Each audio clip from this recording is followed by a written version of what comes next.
یہ وہ میسج ہے جو کہ بمبارڈ کیا جا رہا ہے. آپ ذرائع ابلاغ میں بیٹھ کر ہمارے دوستوں کا کام یہ ہے کہ اس کو انٹرپریٹ کریں اور عوام کو شعور دینے کی کوشش کریں کہ یہ خود اپنے خلاف جو ہے.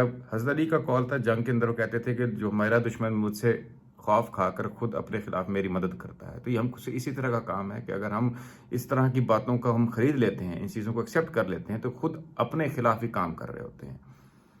اب میں تھوڑا سا مقدمہ جو اکثر سیاستدانوں کے اوپر تنقید کی جاتی ہے، اس کا چھوٹا سا مقدمہ میں پیش کرنا چاہوں گا، صرف اپنے یوتھ کے لیے، اپنے جو ینگسٹرز ہیں جو کہ ہم جو تنقید کرتے ہوئے تھکتے نہیں ہیں. ایک قسم کا کلیشے بن چکا ہے، ایک قسم کا کیا کہتے ہیں، یہ زبان زدہ عام بات ہوتی ہے جی، کرپشن کی وہ گالیاں گلوچ پولیٹیشنز تک محدود ہو جاتی ہیں، اصل مسئلے تک پہنچنے کی کوشش نہیں کرتے. چیزیں اتنی سمپل نہیں ہوتی. جو چیز اس کو تھوڑا سا آپ کو اب وقت آ گیا کہ آپ تھوڑا سا اپنے شعور میں اضافہ کریں، چیزوں کو سمجھنے کی اور فہم کے ساتھ دیکھیں، اور جو آپ کو بہتر لگتا ہے فیصلہ کریں.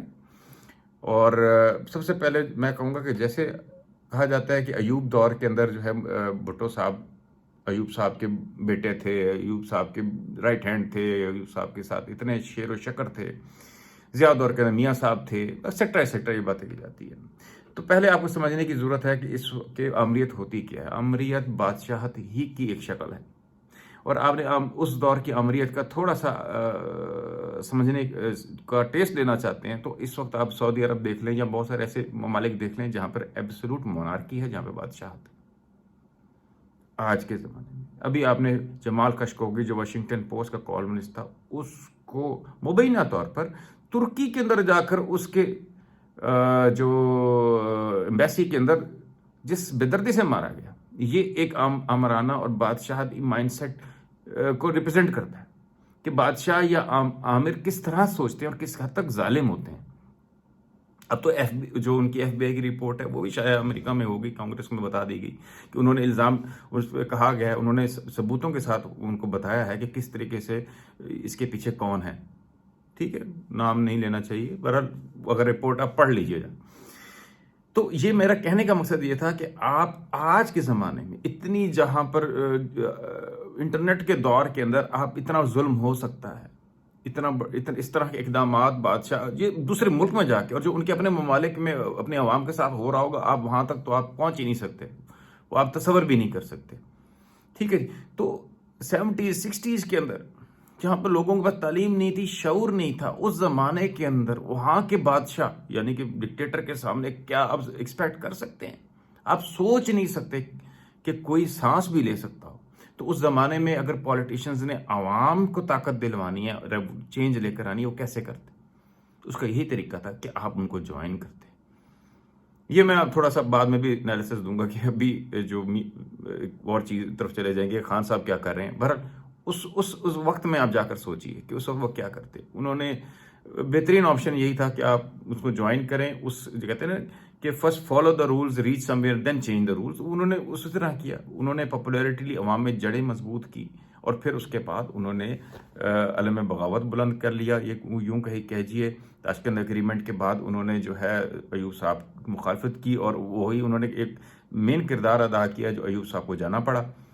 ٹھیک ہے. اسی طرح آپ فاسٹ فارورڈ کیجئے، اور اس کے بعد ضیاء دور کے اندر سوچ لیں، جو کہ دور کسی بھی طرح سے ایوب دور سے زیادہ خوفناک نہیں تھا. وہ آمریت کا آپ تصور نہیں کر سکتے کس جبر کے ساتھ، کس ظلم اور بربریت کے ساتھ اس ملک پہ انہوں نے راج کیا.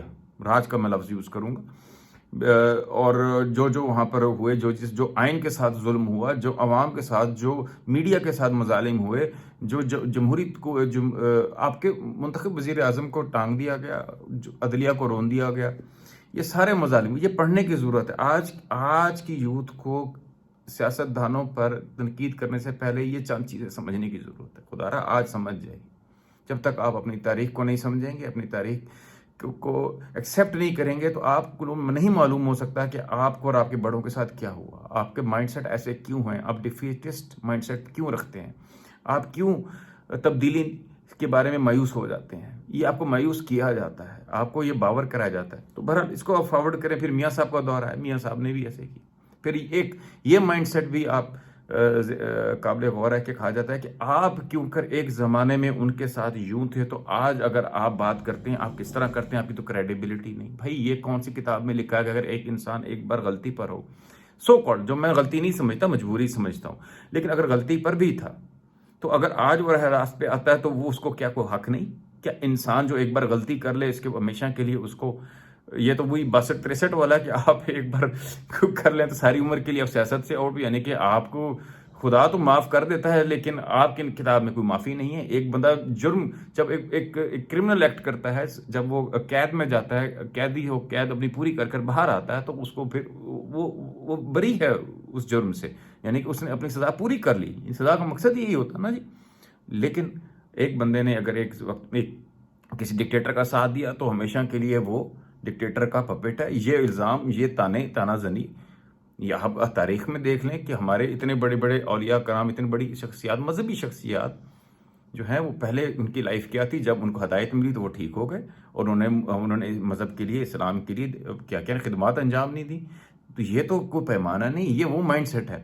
یہ مائنڈ سیٹ ہے جب کہتا ہے کہ تمہاری یہ اوقات، تم کل ہمارے دفاتر کے باہر بیٹھ کر انتظار کرنے والے آج ہم سے آنکھیں دکھاؤ گے. یہ آپ یہ مائنڈ سیٹ سمجھنے کے لیے آپ دیکھ لیں کسی مزیرے، کسی امیر جو ہوتے ہیں، فیوڈلز ہوتے ہیں، ان کا مزیرے کا بچہ اگر کوئی تعلیم حاصل کر لیتا ہے اور جا کر بیٹھتا ہے، ان پہ گراں گزرتا ہے کہ یار یہ وہی لوگ جو کل ہمارے سامنے ایسے بیٹھتے تھے، ہمارے یہ ہاتھ پھیلاتے تھے، آج ہمارے ساتھ ٹیبل پہ سامنے بیٹھے ہوئے ہیں، ان پہ گراں گزرتا ہے. یہ وہی مائنڈ سیٹ ہے کہ عوام کے نمائندے جو ہیں، کہ جن کو ہم نے بنایا، سو کالڈ انہوں نے بنایا، جیسے ملک ان کا تھا، یہ مائنڈ. تو آج وہ کس طریقے سے ہمارے خلاف کھڑے ہو گئے ہیں اور ہم کہتے ہیں جی کہ ہم ووٹ کو عزت دو، ووٹ کو یہ کرو، تم نے یہ کیا، تم نے وہ کیا، یہ تمہاری مجال.